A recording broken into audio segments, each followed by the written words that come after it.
BeastNet is brought to you by James Safety Services and in partnership with Beast OCR. Here we discuss all things OCR and fitness related, running, endurance, conditioning, rucking, and more. Welcome to BeastNet. Do you like challenges that are fun, tough, and might use tacos? Head on over to beastchallenge.com and check out our upcoming events, including Beast's 5K Plus, a combination of race and endurance event, and the Bucket Mile. Keep an eye on the Beast OCR Facebook group for event gatherings. For more information, head on over to beastchallenge.com and the Beasts OCR Facebook group. You'll be glad you did.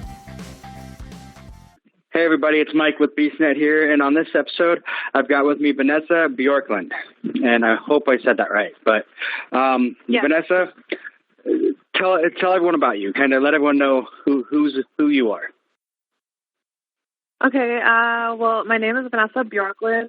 I'm 29 years old. I am from Edmonton, Alberta, Canada, and I like to refer to myself as the okayest endurance and OCR racer because I'm not the best and I'm not the worst. So I've probably done about 25 Spartan races and a couple other local obstacle course races here and there. Right on. Yeah. So, you said you've done how many Spartan races? About 25? About 25. And now I guess that would be including the, also endurance side of Spartan. So I've done quite a few of the hurricane heats. Right on. I know I looked at your Facebook a little bit, and I saw a lot of pictures of, Spartan and the endurance heat and hurricane heats, all that kind of stuff. So what got you into it? What was the one thing that, suddenly one day said, Vanessa, you should do this? Well, I had recently gone into fitness, and I saw somebody on my Instagram who had just done a Tough Mudder, and I think it was Tough Mudder Drumheller 2015 or something, and I just saw that is the coolest thing I have ever seen in my life, and I would love to do that. And I had a friend at the time who was kind of my support system at the time, and she was like, oh, I think you could do a Mud Hero. I think you could do a Tough Mudder, but I don't ever think you could do a Spartan. And I thought, well, why not? Why don't you think I can do a Spartan? So I think she's only done one Spartan. I blocked her, and I signed up for a Spartan, and I showed up. And it's been, ever since then, I've just been doing them. So, I mean, thanks That's and awesome. No thanks from that person, right? Yeah, no, and I get it completely. I'm the same way, pretty much. If you want me to do something, tell me I can't do it, and I'll be like, wait, what do you mean I can't do it? I'll show you. So yeah, that's awesome. So it basically started with someone telling you that they didn't think you could do it. Have you done any Tough Mudders? I've actually never done a Tough Mudder. Me either. That's the one, actually. I'm finally going to do one here in September when they come to Seattle. So only because Warrior Dash went away, and I used that registration to do the Tough Mudder. But I've just, for whatever reason, that race has never been one that I've done. I've always done the Spartans and some of the other local, mud runs. But so what other ones have you done up in Canada? I know you said you've done some local ones and you're up in Alberta. I know I've heard of a few up there, but what other races are there up in Alberta that you've done, and what are they kind of like? Okay, so we have X Warrior up here. X Warrior is top-notch OCR community. It's run by a guy named Darcy Shalafu, and that guy is the MVP of running OCR. He cares about his community. And he's just the best, and so he runs a really great OCR and endurance franchise out here, and so we just did one on the weekend. And if you finish a series of races of the X Warrior ones, then you get what's called a battle axe. So I earned my battle axe this weekend, which was pretty cool. And that's awesome. I tried for a podium. I tried so hard, and I didn't get it. But next time, I guess. Next time, you'll get it. And see, that's awesome because I keep hearing so many things about, and that's one that I was kind of wondering about because I keep hearing about that one, the X-Warrior. And I really think that next year I've got to look into going and doing one because I've heard nothing but good things about them and nothing but good things about Darcy. So I think I definitely need to get up there for one of those. So yeah, for sure. Like we've had people come from the States to do them. Like there's this one he does, and it's called Black Ops. It's 12 hours overnight. It's as many laps as you can do in 12 hours. And it's just like a big party. Like you see all your friends. It's like a big sleepover. You're all eating candy and junk food and running with your friends. It's literally like the best time ever. That sounds awesome. I'm a big guy, so running and candy, and that all sounds amazing to me. Well, not the running, but the candy part. But yeah, it does sound like fun. And I've heard, like I said, I've heard great things about them. So what is, I know I'm kind of going off on the X-Warrior thing now, but I've always been curious about that one, and I've heard from multiple people. What kind of races are there? Like you said, it's a big party, and you're doing all that kind of stuff, but what kind of obstacles? I mean, how does it compare? I mean, I hate to compare race brands, but how does it compare in the other OCR world? Like towards like other brands. So there's no burpees. There's no burpees in X-Warrior. So instead you do a penalty loop. You wear a wristband and they give you X's on your wristband, and you do a penalty loop at the end instead of burpees, which I really like. And the obstacles are like, they're new every time. Like they're always thinking up some kind of crazy obstacle to torture us with. And a lot of them are very grit-based, and they don't do, like, the women's carries or the men's carries. It's just, like, it's heavy or heavier. Like, there's no women's or men's, which I really like because I really hate the idea of women's carries and men's carries because why wouldn't I be able to carry the men's carries? And I don't know. I hate the idea of gendered carries. It's such a stupid concept to me. I agree. I have one of the people that I race with all the time. I call her my race wife, which my wife and her wife are both okay with. But when we do the races, she always talks about, like, she goes and people will be like, men to this side. She's like, nope, heavy or light. That's it. It's not men or women. And she goes to the heavy every time. I've only seen her. There's very few. The only thing she doesn't do heavy in a Spartan race is the bucket carry. Everything else she does the heavy side. So. Oh, yeah. Yeah, me too. Like, I prefer to do all the men's carries because I think that it should be a challenge, and I think it should be hard. And I also think that the black buckets match my outfit better. So. And see, I agree that it should be one or the other. I mean, it's, the big thing that I've seen is because I've done last year and this year will be the second year I've done a full trifecta with my son who's 17. And when he first started doing it, his first one, he was 14. And for a 14-year-old boy, when you're saying men's or women's, most 14-year-old boys aren't going to be able to pick up that men's. So it's really degrading to them to be like, okay, I guess you got to go do the woman's. It's like, no, it should be just like light or heavy. You take your choice, And it was kind of, I felt bad for him when it's like, maybe you should go get the smaller ones. Because, at that point he was, the ball, the Atlas carry almost weighed as much as he did. So. Oh, those Atlas carries are heavy. I almost can't do the men's ones of those. They're crazy heavy. Yeah. So this was for my. Are they? Yeah. And it depends on the race. I've been to some where they seem like, I think it was Vegas this year for the Spartan. They weren't that bad. And then Seattle, they seemed like they were probably 40 pounds heavier, like double the weight. It was crazy. And I don't know if it was because they were wet or what, but they seemed heavy. And in Hawaii this last weekend, they seemed really heavy. So, and big. I feel like in the States, like the men's carries are heavier than the men's carries here, because when I did even though I did the women's bucket in Montana this year, and I was struggling, I almost put it down, and I never put my bucket down. And like I can one arm a men's bucket in Canada here, so I feel like the carries vary even from Canada to the States. Yeah. I would agree, because I think, like I said, I think they vary sometimes from state to state or race to race. So, because most of them I can one arm a men's, but I'm a big guy, and for whatever reason I have strong arms, but everything else about me is big and shouldn't be. So, but all right, and now we're going to take a quick pause so we can hear from our sponsors. Like what you hear? Make sure and subscribe and review us on your favorite podcast platform. Be sure to find us on Facebook, Instagram, and Twitter.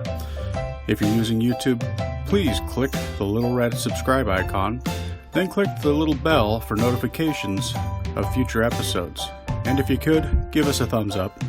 And we're back. So we kind of went off on a tangent on the X4 and then the men's and women's thing, which I completely agree with you on that, like I said. What's your favorite part about the OCR community? What do you love about doing this?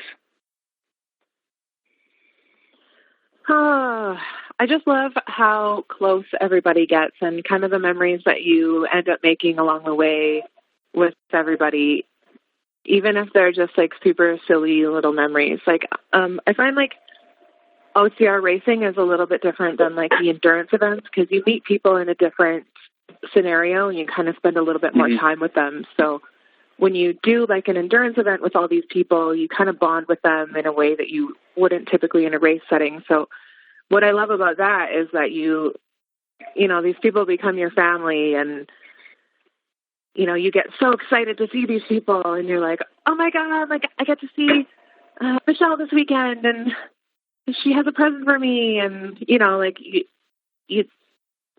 just get so excited to see your friends. And I just love that. It's like going to summer camp.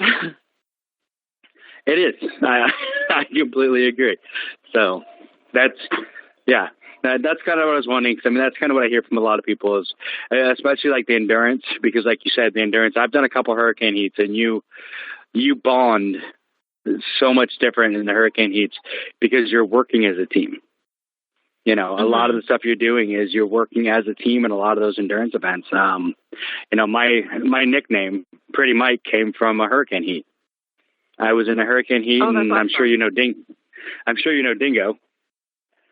Dingo was. I've actually never met Dingo. I know who he is, though. Oh, yeah, Dingo. He wasn't running the hurricane heat.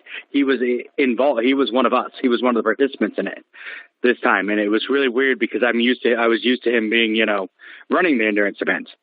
But he was with us as a participant, and he just the whole time kept calling me Pretty Mike and like egging me on and, you know, getting me to do stuff and motivating me. And it was just, yeah, it was funny. And then all of a sudden, by the end of the night, the nickname Pretty Mike just stuck, and that's what it was. And that's been my nickname for, and that was 2016, I think, when he did that. So that's awesome. Yeah.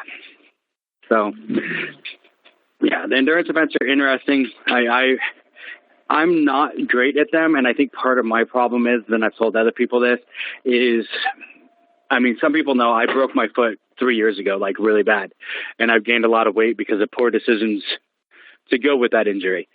But I always feel like I'm that guy. You know what I mean?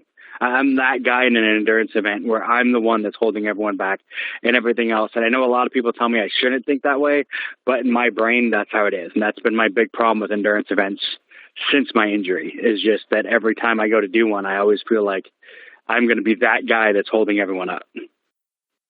So, and I've got to get past that and start doing it again. So, yeah. It's like, I'm usually the slowest one at the endurance events, but they call me the alpha wolf because I'm the slowest female. So yeah. It's kind of cool being the slowest because I usually have to lead everybody, right? So yeah, the slowest runner leads you. You got to get over that. Yeah. I know I do, and that's been one of my big pushes. Right now I'm trying to drop the weight again and get back to where I should be. I'm one of those like you where I do things even though I shouldn't. I'm because of the injury, because like I said, because of the bad decisions I made after the injury with my workouts, I'm 270 right now. And I'm way bigger than I should be, way bigger than I was. And that's been my biggest problem is I keep telling myself I'm not going to be able to move fast.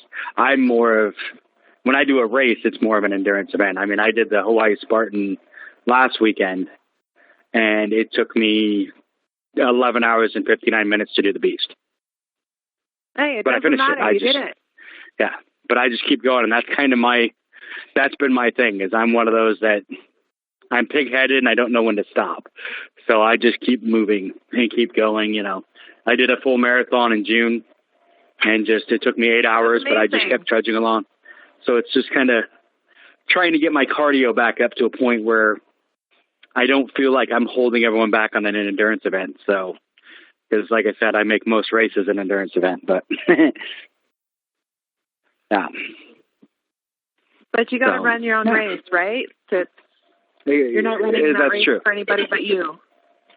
No, and that's it. I mean, that was kind of my thing, because like I said, Hawaii, I mentioned Hawaii. Hawaii has been the bane of my existence for 4 years. So I broke my foot literally 8 weeks before Hawaii in 16, and still went and tried to do the races with a boot on. Did not go well. I ended up finishing the super, and that was it for the whole weekend. And then in 17, I quit after the super because I didn't want to hurt myself anymore, because I was supposed to run a sprint with my kid the next weekend. So I didn't finish the trifecta. And then in 18, the hurricane, so there was no races. So this year I finally did all three races in 2 days. So, and it's nice. I'm paying for it now. My feet have huge, giant gouges missing out of them at the moment, but I finished those races no matter what. This time there was nothing stopping me. Yeah, and that's just kind of it. I mean, have you had to deal with any like major injuries yet and had to come back from them? Because that seems to be the hard one. I got in a car accident in 2015, and then so I went to physio forever and ever and ever, and they were like, don't race. And I was like, oh, but I gotta. So I raced in 2016. Those were my first Spartan races. And then I re-injured my back after that, and they were like, don't race. So, of course, I went and did, I think I did Sun Peaks Beast. And they were like, don't do that. And I've heard that one's no joke. It was no joke, but you know what? If you were like, hey, let's go do this Sun Peaks Beast again, I'd be like, let's do it right now. I love Sun Peaks as a venue. It's beautiful. There's foxes everywhere. It's challenging. I just loved it. See, and that's me with Montana and Hawaii both. Is both courses have torn me apart. But both courses are so gorgeous and so beautiful. If you told me, hey, let's go back tomorrow, I'd be like, cool. I can't walk right now, but let's do it anyway. Let's do it, right? Yep. And then last year I was doing X-Warrior, and I injured my knee, but I finished all my laps. I was doing a sandbag division, so it's when you do the obstacle course race, but you carry a 45-pound sandbag through the whole thing. So I finished my sandbag laps on my injured knee. And so then I was out for the season, and I had to drop out and not do the 12-hour last year. So I got to do the 12-hour this year and get my 12-hour. So awesome. And see, I think that's one of the hardest things, honestly, is when you do get injured, is coming back from it. You know, and that's been one of the big things for me. And a lot of people have asked me why I don't just take like a year off and get myself back into the shape I should be and do everything else. And I'm like, because I'll be honest, I know me, and I know me well enough to know that if I said, hey, I'm going to take a year off to get better, I won't come back. Is that horrible to say? Once I lose, and it's been a couple times like over the summer or winter months where I don't race for 3 or 4 months, where I start questioning, why am I doing this? Why do I want to do this? Mm-hmm. And then I get back out there, and then you get on the course, and you're like, now I remember why I want to do this. But I feel like if I took that year, that I would be like, yeah, I don't think I want to do it. And I don't know if I'd come back. And that's been my biggest worry. Especially, I'm 42. So you don't get like major FOMO, like when you see pictures of your friends all having fun without you, you're not like, I need to be there. I do, but then at the same time, I still get that and I think part of it is my age and the fact that I've gained so much weight. I think if I'd lost the weight and did get healthy, I think I would definitely go back. But I think having the races in my mind, like, hey, I've got a race coming up, I need to do something, is what keeps me motivated to try and get better and, lose that weight and feel better. So if I didn't have that in front of me, if I didn't have that motivation, I don't think I would do it. I would be like, oh, I'll work out tomorrow. It'll be fine. And then all of a sudden I'd be 300 pounds and things wouldn't be good.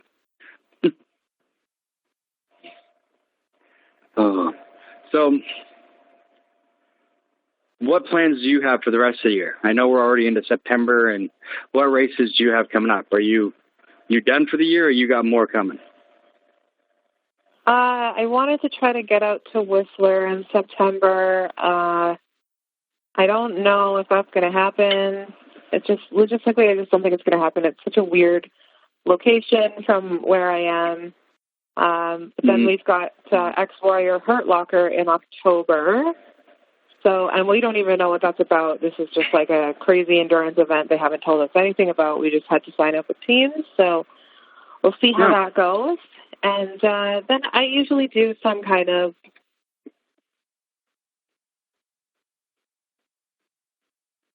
get in just to keep kind of motivated and accountable, and so I can keep seeing my race friends because I miss them. Oh yeah, you got to keep seeing your race friends. So that's awesome. See, and that's the one thing about OCR too, is I think OCR is about the only community you can be like, hey, we got this thing coming up in October that you need to sign up for with teams, but we're not going to tell you anything about it. And people are like, okay, sounds good. Take my money. Yeah, take my money. Any other community, they'd be like, wait a minute, I need some information here.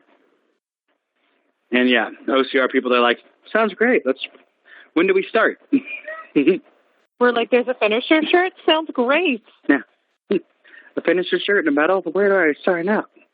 See, I want to go do the X work. I want that back. I want that axe. Yeah, I want that axe. So. The battle axe from Ex-Warrior? Yeah. Yeah, I want that. Pretty cool. Got my second one this year. See, now you're just making me jealous. So that's on my to-do list for next year, is I want to get the battle axe. So, right on. So, sorry, I got a weird message on my phone. Trying to think of where to go from there. Because I know you've done a lot of Spartan, and that you kind of mentioned that in the beginning, but I think we've talked more about Ex-Warrior. So, what Spartan race? Do you have any Spartan races coming up, or are you just going with the Ex-Warrior and those kinds for this year? Well, there was Whistler Spring Super Weekend that I was going to try to get to, but I just don't think that's going to happen. And I think I'm done for Spartan for the year. There's just no Spartans Western Canada left for me to get to. So see, you just got to come to Washington. We got the beast down here. How am I going to get there? To fly on my magic broom? If you have a magic broom, I mean, if you do, I kind of want to see that, because that seems amazing that you have a broom that you can fly on. But so it's a secret. It's a secret. All right. Well, do you have anything else you want to say to the listeners, or?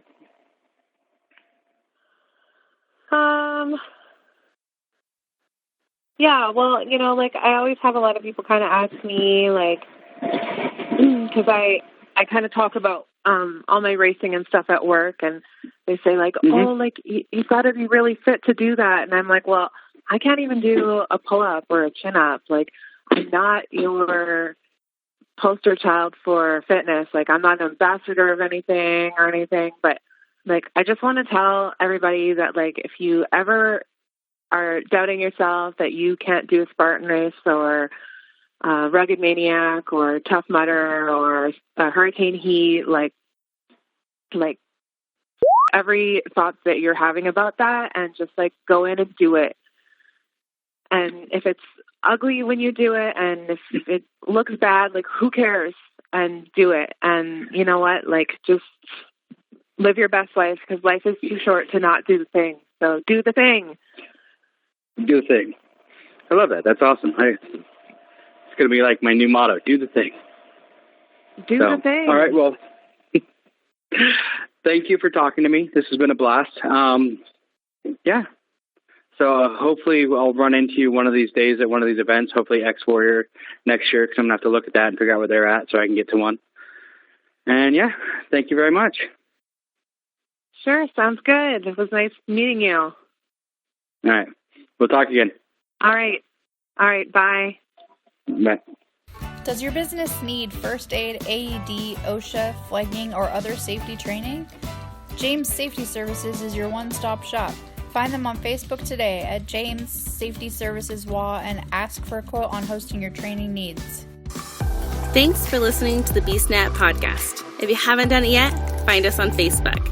Like and share the podcast. Give us a review on iTunes or Spotify. All these things will help to expand the show in the future. This show is brought to you by James Safety Services in partnership with Beast OCR. Don't forget to subscribe and let us know what you think and what you like to hear. You can find us on Facebook, Twitter, Instagram, or at beastocr.com.